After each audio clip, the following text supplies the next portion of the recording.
Hello. नमस्कार दोस्तों, स्वागत है आप सभी का आपके अपने YouTube channel UP global coaching में। मैं प्रेम प्रकाश आज आपके सामने सामान्य अध्ययन के कुछ महत्वपूर्ण प्रश्नों के साथ एक प्रैक्टिस सेट के माध्यम से क्लास को चालू करेंगे। जो महत्वपूर्ण प्रश्न है वो अब तक की परीक्षाओं में पूछे जाने वाले प्रश्न और आगे जिनके पूछे जाने की संभावना है। सामान्य अध्ययन, इसमें आपके इतिहास, भूगोल, नागरिक शास्त्र, अर्थशास्त्र, सामान्य विज्ञान से संबंधित प्रश्न है। इम्पोर्टेंट 50 प्रश्नों को इसमें रखा गया है और ये सभी प्रश्न महत्वपूर्ण हैं।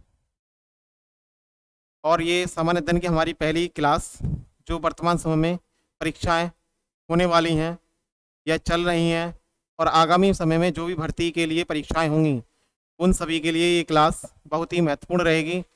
अतः आप इस क्लास को पूरा देखें और लास्ट तक देखें। 50 प्रश्नों के सॉल्यूशन चारों विकल्प से आपके लिए 4 प्रश्न की तैयारी कराएंगे और क्लास को आप ज़्यादा से ज़्यादा लोगों तक शेयर, लाइक, अगर आप चैनल पर नए हैं तो चैनल को सब्सक्राइब करके बेल आइकन को ज़रूर दबाएं, जिससे कि आने वाली क्लास आप तक सबसे पहले पहुंच सके।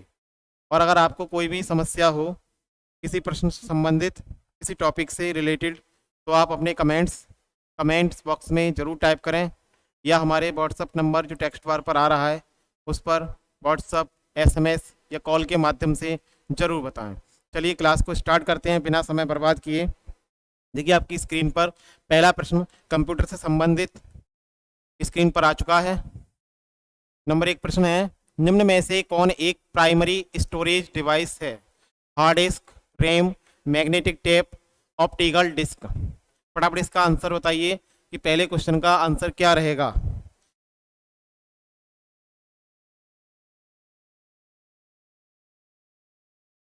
बताइए इसका आंसर क्या रहेगा पहले क्वेश्चन का।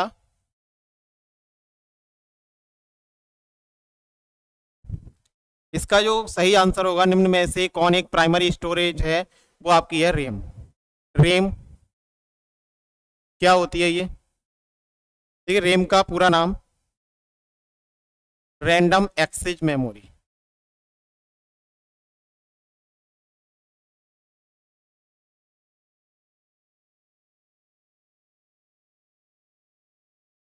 रैंडम एक्सेस मेमोरी है, इसे शॉर्ट रूप में रैम कहते हैं। ये जो सीधे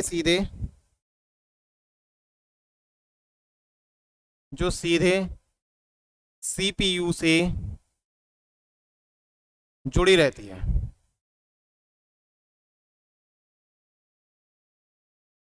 CPU से जुड़ी रहती है। CPU जो कि कंप्यूटर का दिमाग कहते हैं। और दूसरी बात, ये एक प्रकार की अस्थाई मेमोरी है।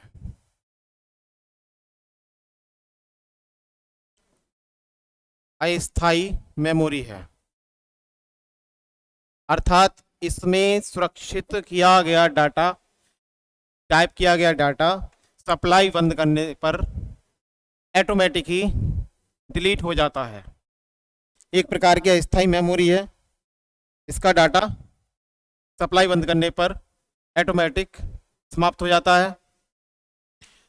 इसे प्राइमरी मेमोरी भी कहते हैं, जो कि क्वेश्चन में पूछा है कि निम्न में से प्राइमरी स्टोरेज है वो आपकी क्या है? रैम। बाकी जो 3 ऑप्शन बचे, 3 option hard disk, magnetic tape, optical disk, ये कैसे हैं? सभी सेकेंडरी यानी द्वितीयक प्रकार की मेमोरी हैं। तो आपको पहला क्वेश्चन मैं इसके चारों विकल्प के साथ समझ में आ गया होगा, आपका पूरी तरह से संतुष्ट हो चुके होंगे। आप इसका स्क्रीनशॉट लें। इसी रैम क्या है? एक प्रकार की अस्थाई मेमोरी जिसे प्राइमरी स्टोरेज कहते हैं। देखिए अगला प्रश्न, निम्न में से कौन सा एक प्रोसेसिंग सॉफ्टवेयर है? निम्न में से कौन सा एक प्रोसेसिंग सॉफ्टवेयर है? डिस्क क्लीनअप, विंडोज, डिस्क डेफ्रैगमेंटर और विजुअल बेसिक, निम्न में से कौन सा एक प्रोसेसिंग सॉफ्टवेयर है? फटाफट इसका आंसर बताइए क्या होगा।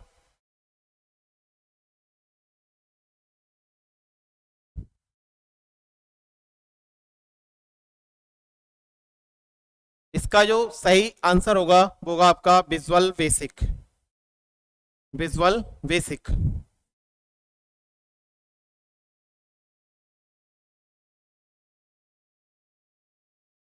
विजुअल बेसिक एक प्रोसेसिंग सॉफ्टवेयर है। चलिए अगला प्रश्न। तीसरा प्रश्न है, कंप्यूटर के संदर्भ में जिस तरीके से कोई विरोधी सिस्टम में प्रवेश कर सकता है और संभावित रूप से क्षति का कारण बन सकता है उसे क्या कहते हैं? हमला सतह, जिसे इंग्लिश में अटैक सरफेस, अटैक सरफेस होगा ये, अटैक सरफेस। हमला हस्ताक्षर, अटैक सिग्नेचर। हमला पैटर्न, अटैक पैटर्न। हमला पथ, अटैक पाथ। इसका सही आंसर क्या होगा प्रश्न 3 का? कौन सा विकल्प सही होगा प्रश्न 3 के लिए?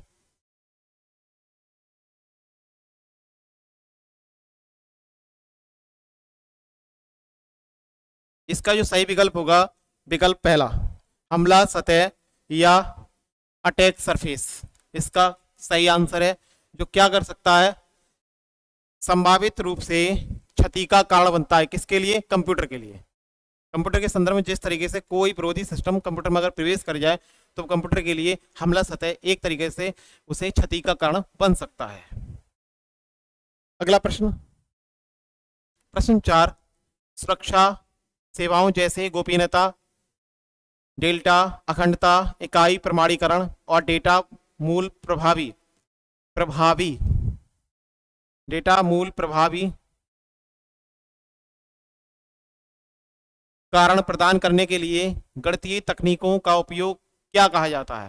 क्रिप्टोलॉजी, क्रिप्टोग्राफी, क्रिप्टोग्राफिक एल्गोरिथम या क्रिप्टो एनालिसिस। बताइए प्रश्न 4 का सही जवाब क्या होगा?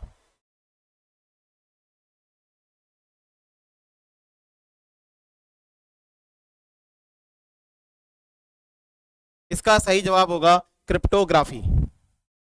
देखिए क्या होता है क्रिप्टोग्राफी।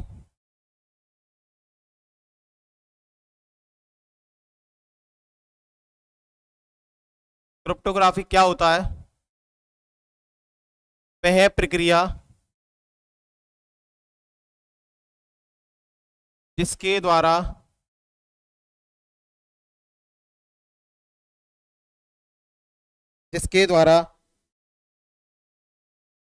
किसी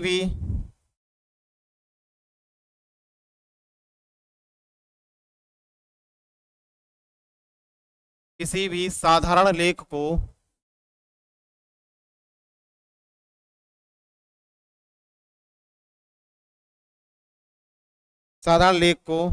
अनजान व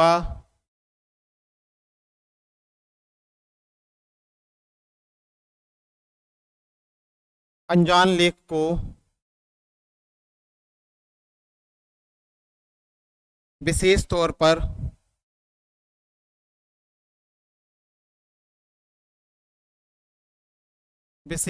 पर चिन्हित किया जाता है।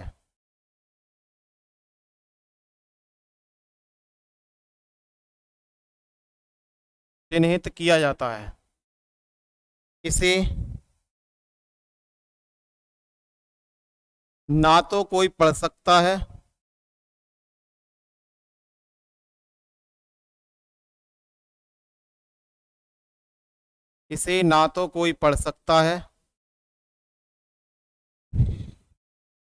और ना ही इसे कोई देख सकता है, और ना ही इसे कोई देख सकता है।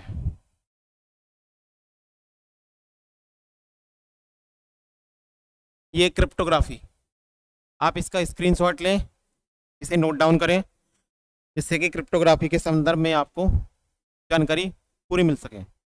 चलते हैं अगले प्रश्न की ओर। प्रश्न 5, उत्तर प्रदेश में कृषि के लिए प्रयुक्त भूमि का प्रतिशत है। उत्तर प्रदेश में कृषि के लिए प्रयुक्त भूमि का प्रतिशत है 56.7%, 60.7%, 64.7%, 68.7%। बताइए प्रश्न 5 के लिए सही जवाब कौन सा होगा?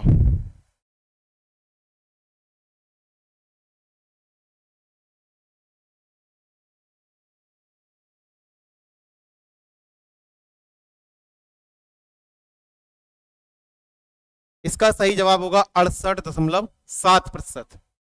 68.7%, वो भी किसका? राज्य की। राज्य की भूमि का 68.7% भाग कृषि के लिए उपयुक्त है उत्तर प्रदेश में। उत्तर प्रदेश की अर्थव्यवस्था मुख्य रूप से कृषि पर आधारित है। उत्तर प्रदेश की अर्थव्यवस्था मुख्य रूप से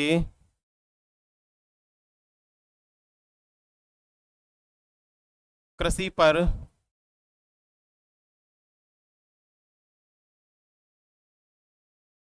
पर आधारित है। इसकी कुल जनसंख्या का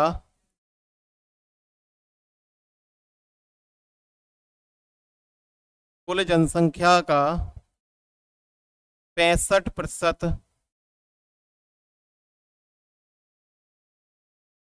जनसंख्या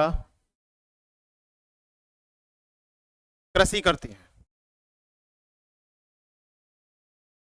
कृषि करती है।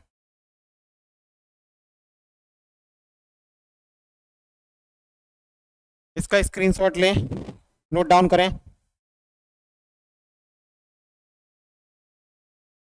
अगला प्रश्न, प्रश्न 6, रामचरितमानस का कौन सा खंड सबसे छोटा है? अरण्यकांड, किष्किंधा कांड, सुंदरकांड, लंका कांड। रामचरितमानस का कौन सा खंड सबसे छोटा है? देखिए रामचरितमानस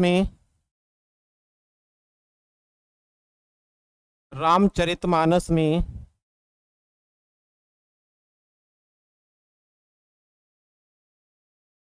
7 कांड हैं।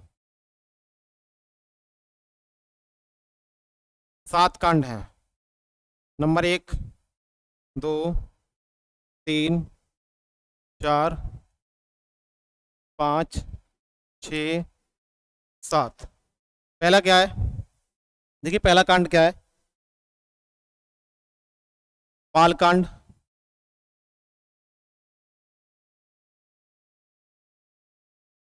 अयोध्या कांड। बालकांड, अयोध्या कांड, अरण्य कांड,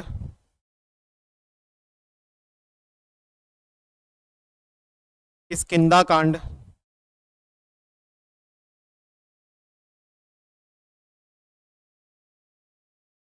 किष्किंधा कांड, सुंदरकांड,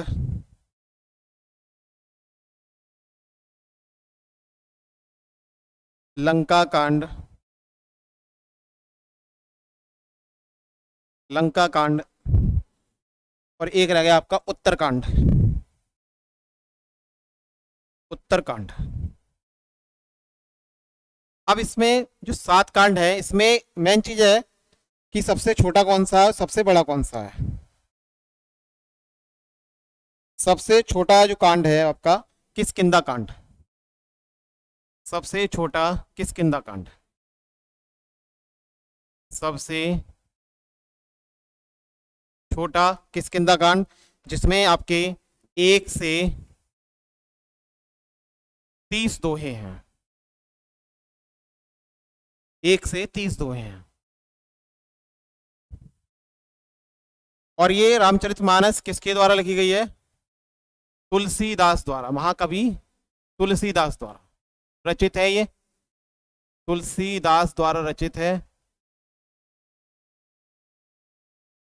तुलसीदास द्वारा रचित है ये महाकाव्य। तो इसका जो सही आंसर होगा सबसे छोटा कांड कौन सा होगा? किष्किंधा कांड। आप इसका स्क्रीनशॉट लें। चलते हैं अगले प्रश्न की ओर। प्रश्न 7, आलू के उत्पादन में उत्तर प्रदेश का स्थान कौन सा है? आलू के उत्पादन में उत्तर प्रदेश का स्थान कौन सा है? पहला, दूसरा, तीसरा, चौथा। बताइए इसका सही जवाब क्या होगा? आलू के उत्पादन में उत्तर प्रदेश का कौन सा स्थान है?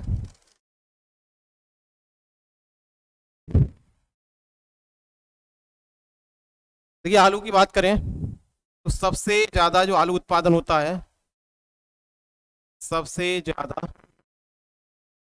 आलू उत्पादन उत्तर प्रदेश। उत्तर प्रदेश ये केवल भारत के लिए। और विश्व की बात करें इसमें चीन। विश्व में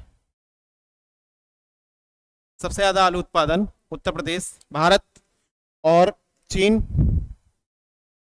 विश्व में उत्तर प्रदेश में जो आलू उत्पादन होता है वो आपका 40%। उत्तर प्रदेश में 40%।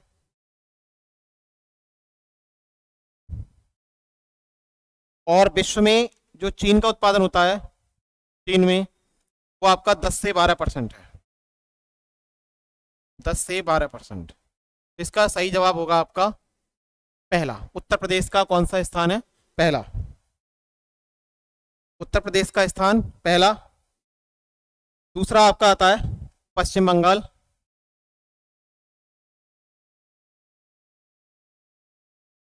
दूसरा पश्चिम बंगाल। तीसरा बिहार। चौथा गुजरात।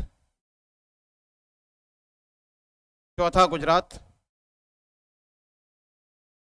और आलू का जो खेती होती है उसके लिए जो समय है, आलू का अवधि, वो 70 से 90 दिन में आलू तैयार हो जाता है। इसे आप स्क्रीनशॉट लें।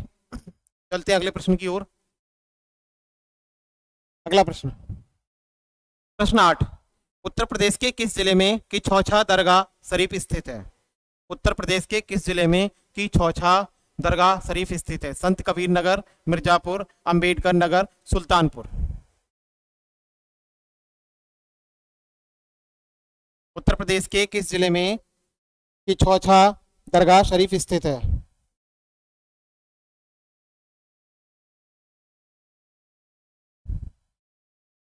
इसका सही आंसर होगा अंबेडकर नगर। ये एक पहाड़ी पर स्थित है, एक छोटी पहाड़ी पर स्थित है।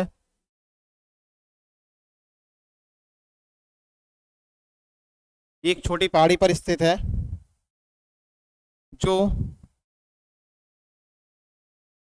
एक ताल से घिरा हुआ है।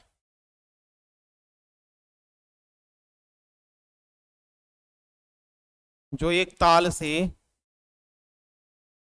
घिरा हुआ है। इसकी ये मान्यता है,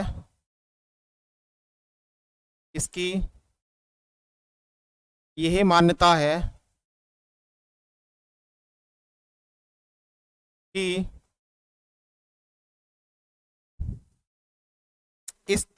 इस ताल के पानी में उपचार के चमत्कारिक गुण हैं। उपचार के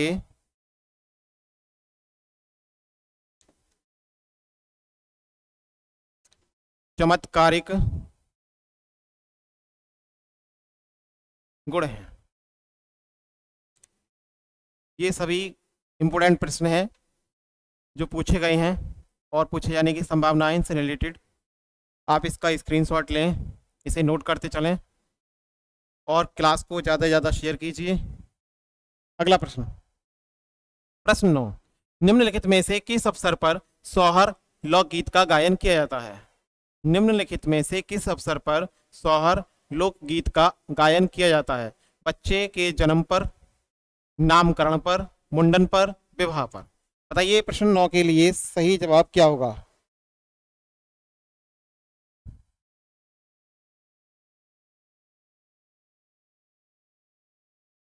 इसका सही जवाब होगा बच्चे के जन्म पर। ये एक प्रकार का मंगल गीत है, एक प्रकार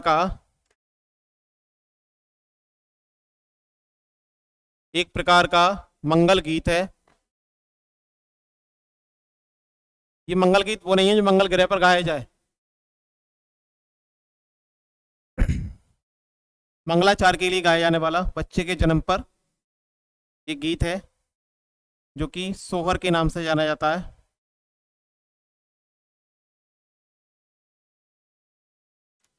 और यूपी का सबसे प्रसिद्ध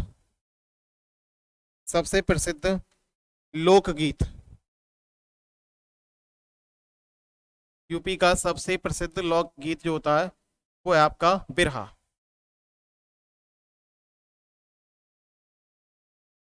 स्क्रीनशॉट लेते चलें, से नोट जरूर करें। अगला प्रश्न, प्रश्न 10, लठमार होली के लिए निम्न में से कौन सा स्थान प्रसिद्ध है?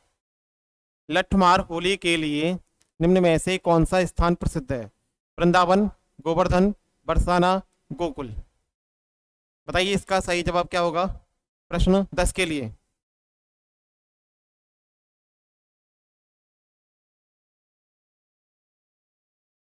बताओगा आपका आंसर, आपको इसका आंसर जो कि बरसाना के साथ जाएगा। इसका आंसर बरसाना क्या है? राधा का जन्म स्थान, राधा का जन्म स्थान, बरसाने की छोरी राधा के नाम से जाना जाता है। और ये कब होती है लठमार होली? ये आपकी फाल्गुन मास की, फाल्गुन मास की शुक्ल पक्ष की नौमी को, शुक्ल पक्ष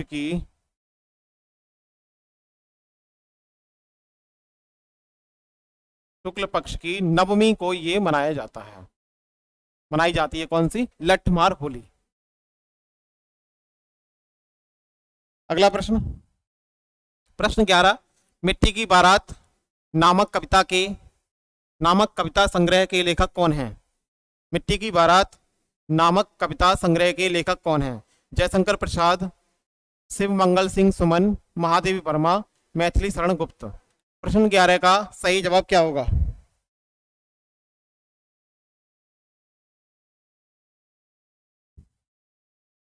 इसका सही आंसर होगा शिव मंगल सिंह सुमन। इसके लिए, इस कृति के लिए, इसके लिए इन्हें सन 1974 में 1974 में साहित्य अकादमी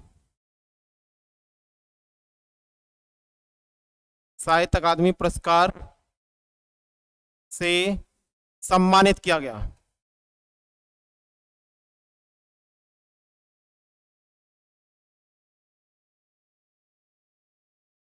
मिट्टी की बारात नामक कविता संग्रह जो कि शिव मंगल सिंह सुमन द्वारा रचित है, जिसके लिए सन 1974 में साहित्य अकादमी पुरस्कार से इन्हें सम्मानित किया गया। चलते अगले प्रश्न की ओर। प्रश्न 12, निम्नलिखित में से किस शहर में सेंट्रल फुटवेयर ट्रेनिंग इंस्टीट्यूट स्थित है? निम्नलिखित में से किस शहर में सेंट्रल फुटवेयर ट्रेनिंग इंस्टीट्यूट स्थित है? कानपुर, लखनऊ, आगरा, नोएडा। बताइए प्रश्न 12 के लिए सही जवाब क्या होगा?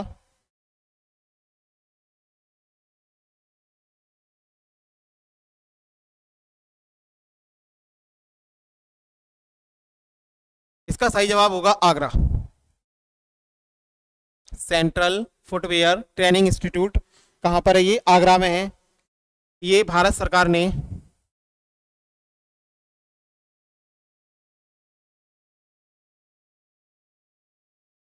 भारत सरकार ने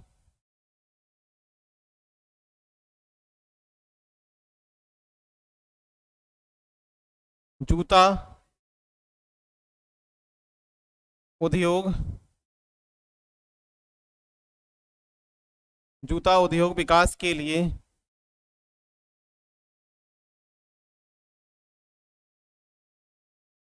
सन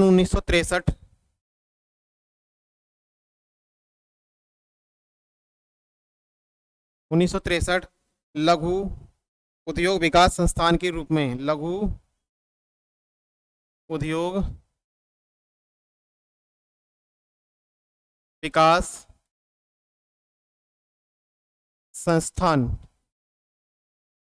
के रूप में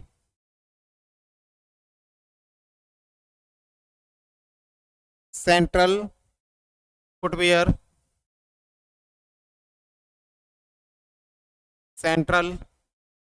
ट्रेनिंग इंस्टीट्यूट फुटवेयर ट्रेनिंग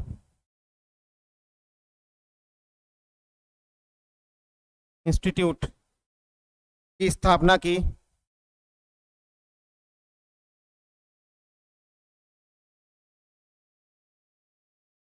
और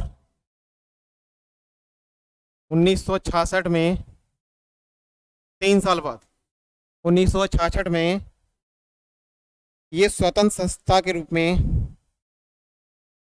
ये स्वतंत्र संस्था के रूप में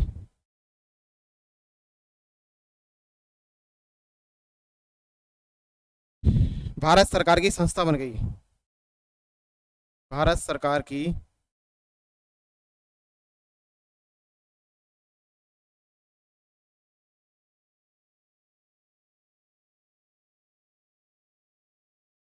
की संस्था बन गई। इसे आप नोट करें, स्क्रीनशॉट लेते चलें। चलते हैं अगले प्रश्न की ओर।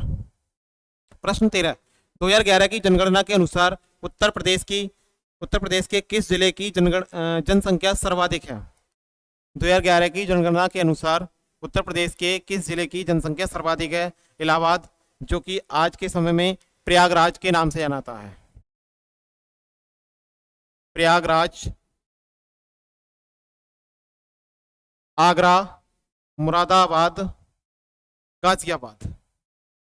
बताइए प्रश्न 13 का सही जवाब।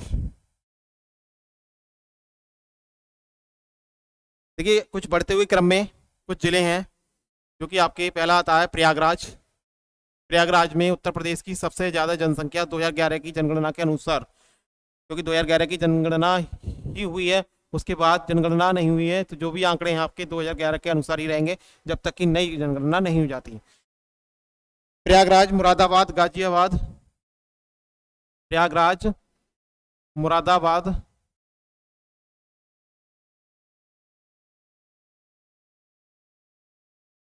गाजियाबाद,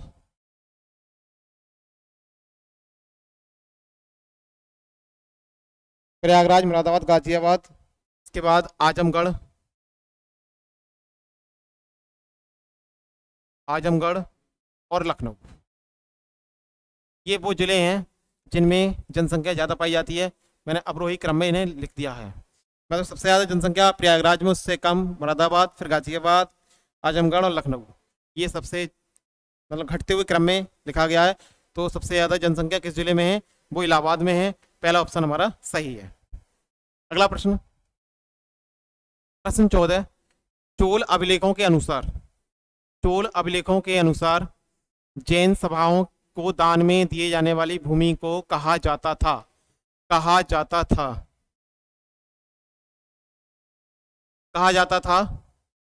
बेलानगाई, चालाभोगा, पल्लीचांदम और ब्रहदेया। बताइए प्रश्न 14 का सही जवाब क्या होगा।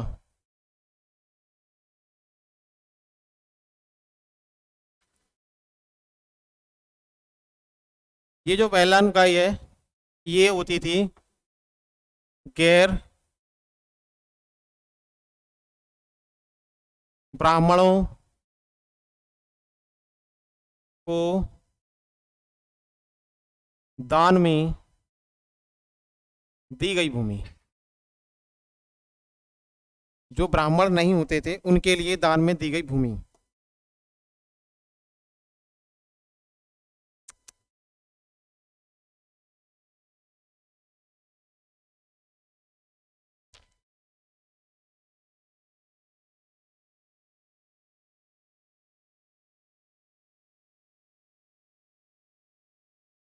गैर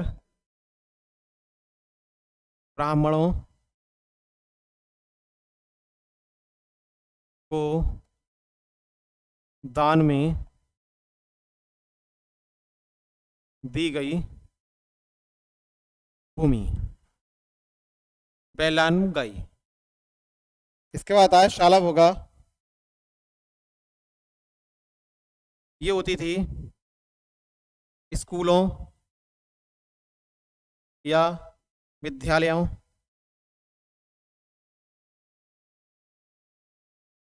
की व्यवस्था के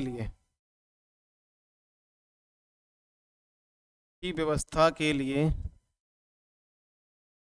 दान में दी गई भूमि।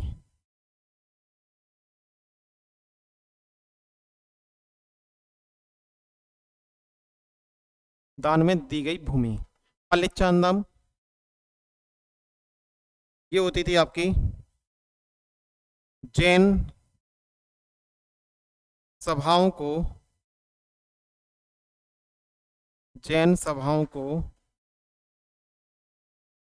दान में दी गई भूमि।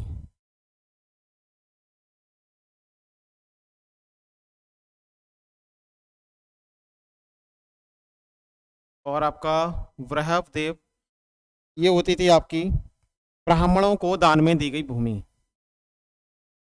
ब्राह्मणों को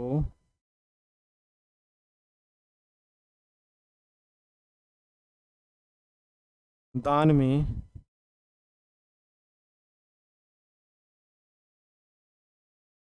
दी गई भूमि। इसका सही जवाब होगा आपका ऑप्शन तीसरा, जैन सभाओं को दान में दी गई भूमि। अगला प्रश्न इसे आप नोट करें, स्क्रीनशॉट लें।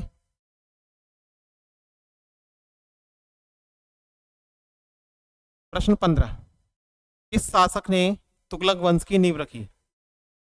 किस शासक ने तुगलक वंश की नींव रखी। फिरोज शाह तुगलक, गयासुद्दीन, अलाउद्दीन सिकंदर शाह, मोहम्मद बिन तुगलक।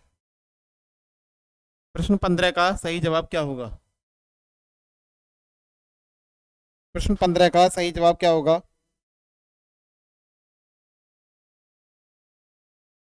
इसका सही जवाब होगा गयासुद्दीन तुगलक। ये पहला व्यक्ति था, यानी वह प्रथम शासक,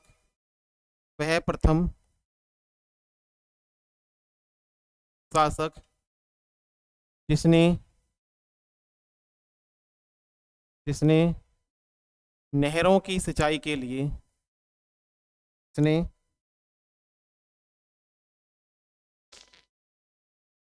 सिंचाई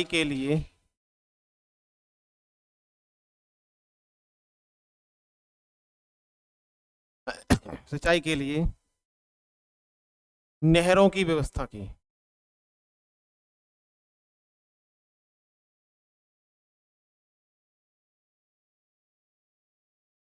नहरों की व्यवस्था की गयासुद्दीन तुगलक।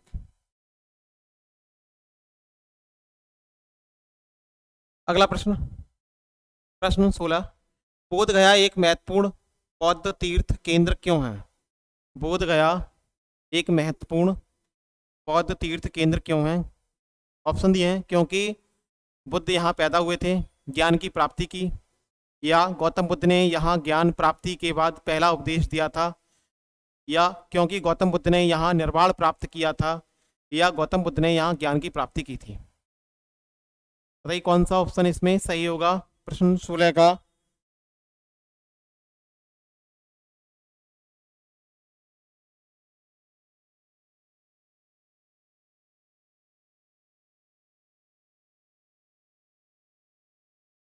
इसका जो सही जवाब होगा, गौतम बुद्ध ने यहाँ ज्ञान प्राप्त किया था। गौतम बुद्ध ने यहाँ ज्ञान प्राप्त किया था। ऑप्शन चौथा यहाँ पर सही है। देखिए, महात्मा बुद्ध, जिन्हें गौतम बुद्ध के नाम से जाना जाता है, इनका नाम जो था सिद्धार्थ था। बचपन का नाम सिद्धार्थ, और एशिया का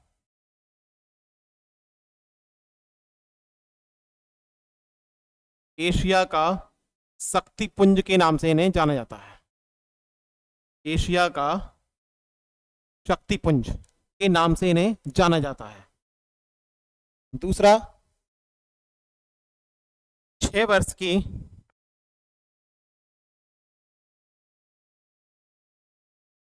वर्ष की अथक परिश्रम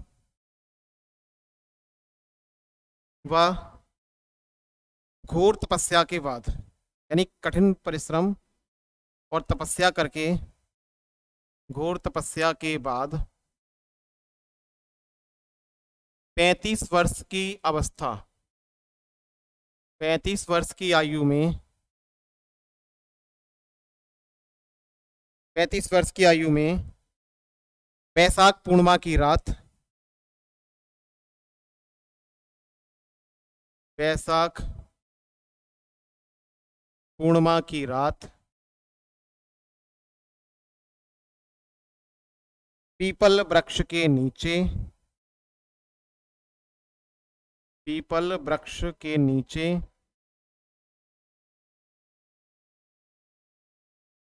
निरंजना नदी, निरंजना जिसे पुनपुन नदी के नाम से भी जाना जाता है, कहीं कहीं पुनपुन नदी है, पुनपुन नदी के तट पर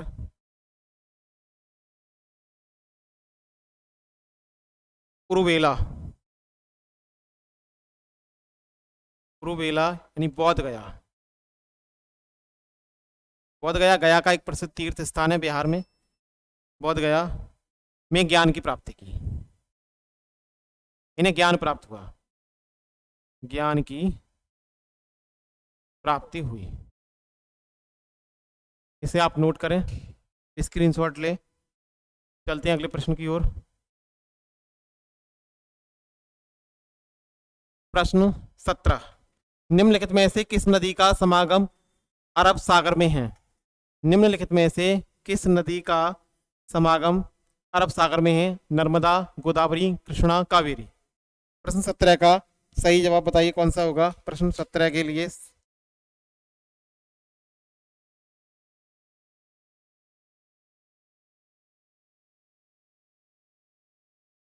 इसका जो सही जवाब होगा नर्मदा, सही ऑप्शन है इसका नर्मदा।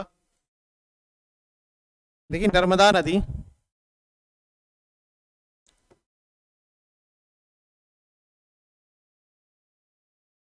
नदी मध्य प्रदेश के अमरकंटक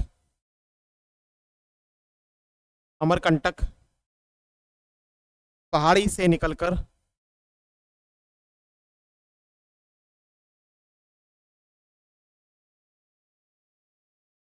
निकलकर पश्चिम की ओर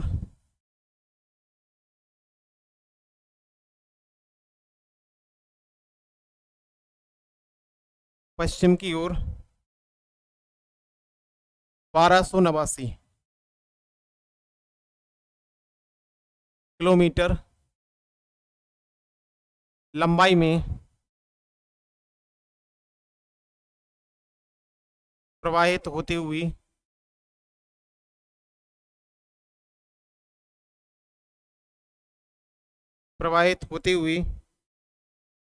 अरब सागर में मिल जाती है। अरब सागर में कैम्ब्रे, अरब सागर यानी कैम्ब्रे में मिलती है जाकर के, कैम्ब्रे है, कैम्ब्रे, कैम्ब्रे एक खाड़ी है में मिलती है।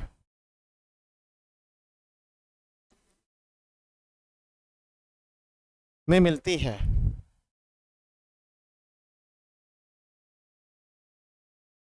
स्क्रीनशॉट लें। चलते हैं अगले प्रश्न की ओर।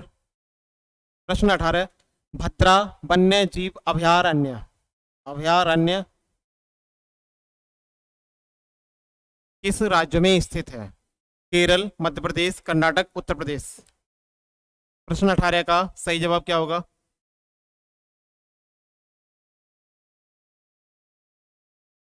इसका सही जवाब होगा कर्नाटक। कर्नाटक में ये अभयारण्य स्थित है, जो कि हाथियों के लिए रिजर्व, ये हाथियों के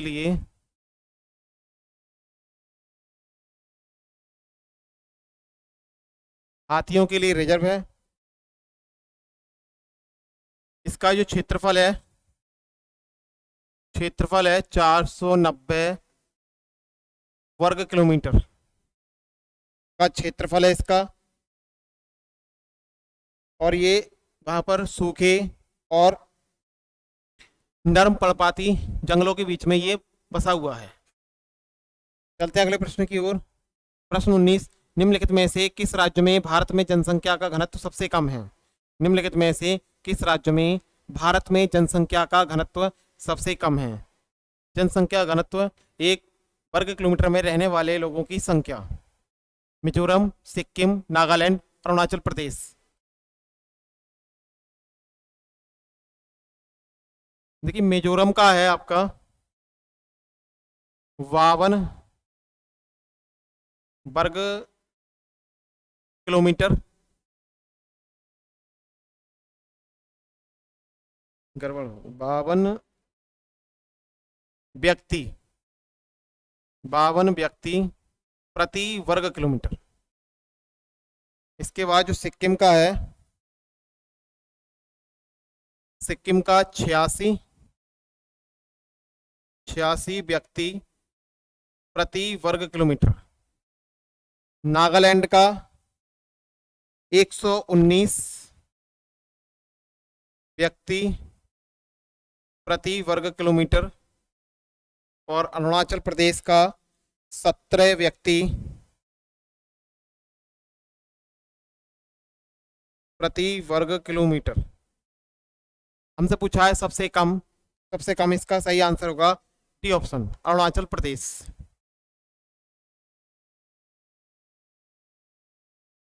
अगला प्रश्न, प्रश्न 20, डैन्यूब नदी का उद्गम किस देश में है?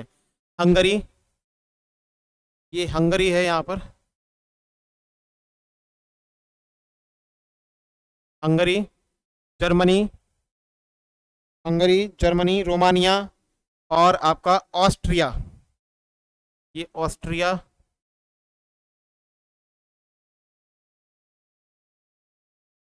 ऑस्ट्रिया। बताइए इसका सही जवाब क्या होगा प्रश्न 20 के लिए? इसका जो सही आंसर होगा जर्मनी, बी ऑप्शन इसका सही है, जर्मनी में है।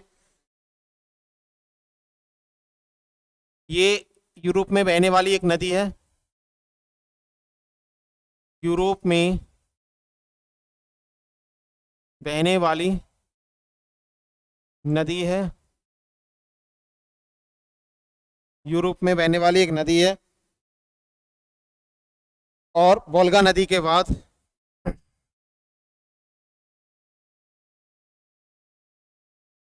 वोल्गा नदी के बाद वोल्गा नदी के बाद डैन्यूब नदी यूरोप की दूसरी सबसे लंबी नदी है, दूसरी सबसे लंबी नदी है।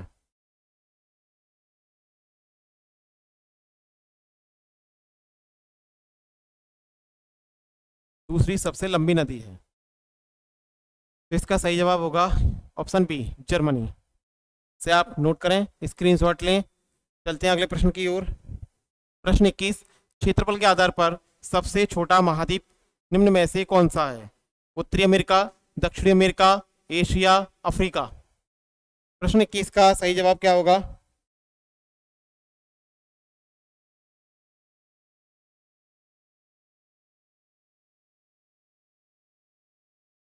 सबसे बड़ा महाद्वीप, इसका सही आंसर होगा एशिया। क्षेत्रफल के आधार पर सबसे बड़ा महाद्वीप आपका एशिया है। और ये क्षेत्रफल के आधार पर, क्षेत्रफल व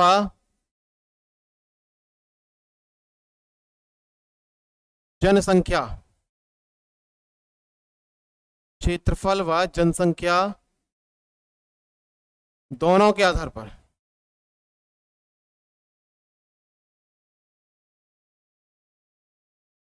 दोनों के आधार पर सबसे बड़ा महाद्वीप एशिया ही होगा। क्षेत्रफल व जनसंख्या दोनों के आधार पर विश्व का सबसे बड़ा महाद्वीप आपका होगा एशिया। जो कहां पर स्थित है? ये उत्तरी गोलार्ध में स्थित है। उत्तरी गोलार्ध में स्थित है। उत्तरी गोलार्ध में स्थित है ये। अगला प्रश्न, प्रश्न 22, चमेरा बांध किस नदी पर बनाया गया है? चमेरा बांध किस नदी पर बनाया गया है? सतलुज, रावी, ब्यास, चिनाब। प्रश्न 22 का सही जवाब क्या होगा? ये बांध आपका हिमाचल प्रदेश में है। हिमाचल प्रदेश का बांध है। हिमाचल प्रदेश का बांध है ये चमेरा बांध। कहां पर है ये? और हिमाचल प्रदेश में है चंबा जिला। चंबा जिला हिमाचल प्रदेश के अंदर चंबा जिला में ये स्थित है। इस परियोजना के अंतर्गत, इस परियोजना के द्वारा, इस परियोजना के द्वारा लगभग 1100 मेगावाट, लगभग 1100 मेगावाट, 1100 मेगावाट ऊर्जा उत्पन्न होती है।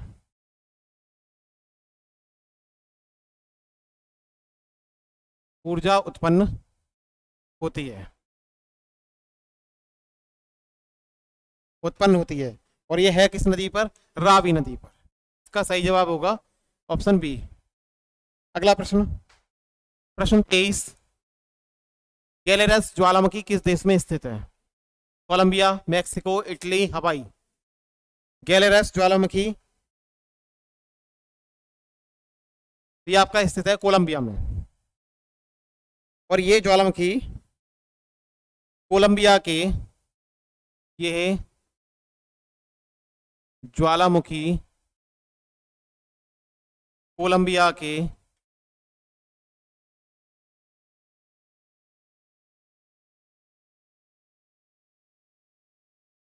सबसे सक्रिय, सबसे सक्रिय ज्वालामुखियों में से एक है। सबसे सक्रिय ज्वालामुखियों में से एक है।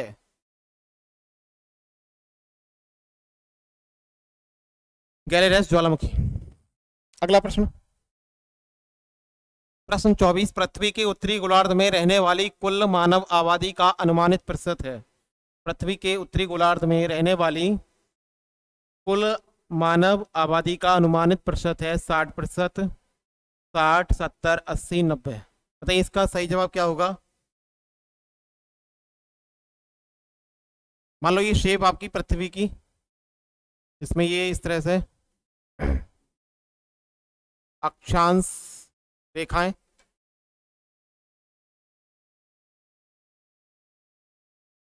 और ये इस तरह से देशांतर रेखा है।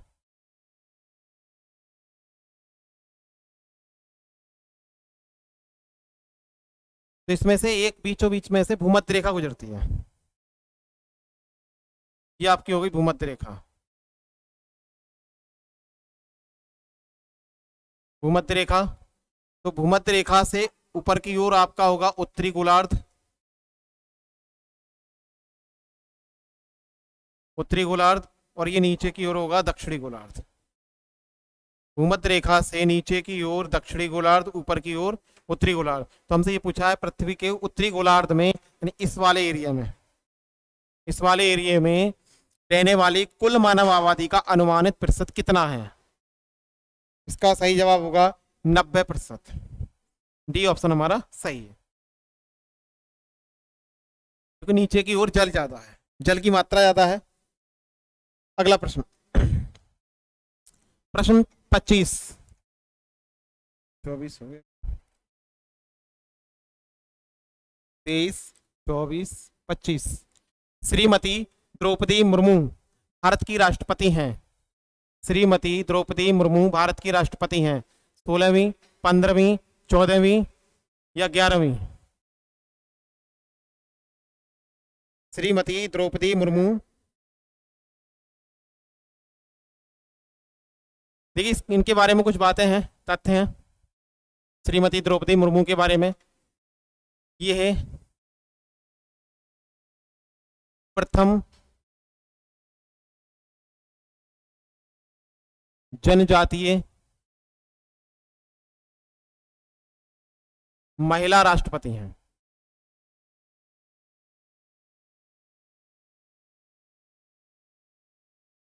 ये प्रथम जनजातीय महिला राष्ट्रपति हैं और द्वितीय महिला राष्ट्रपति हैं।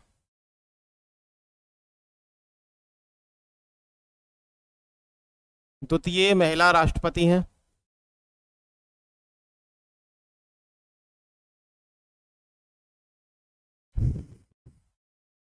पच्चीस जुलाई सन 2022 को 15वीं राष्ट्रपति के रूप में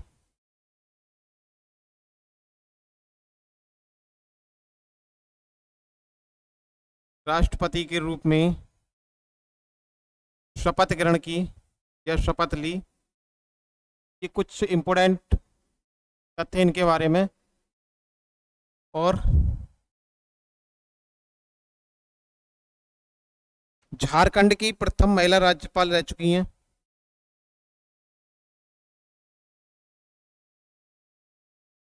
झारखंड की प्रथम महिला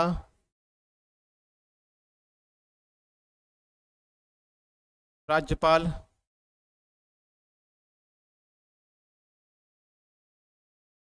रह चुकी हैं।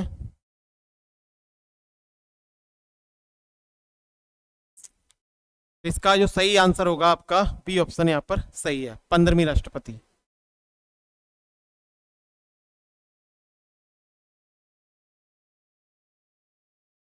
तो दोस्तों आज क्लास को यहीं रहने देते हैं, क्योंकि ये क्लास ज़्यादा लंबी हो जाएगी। 50 प्रश्नों की एक श्रृंखला है हमारी, और क्लास ज़्यादा लंबी होने की वजह से हम इसे 25 क्वेश्चनों पर ही रोक रहे हैं।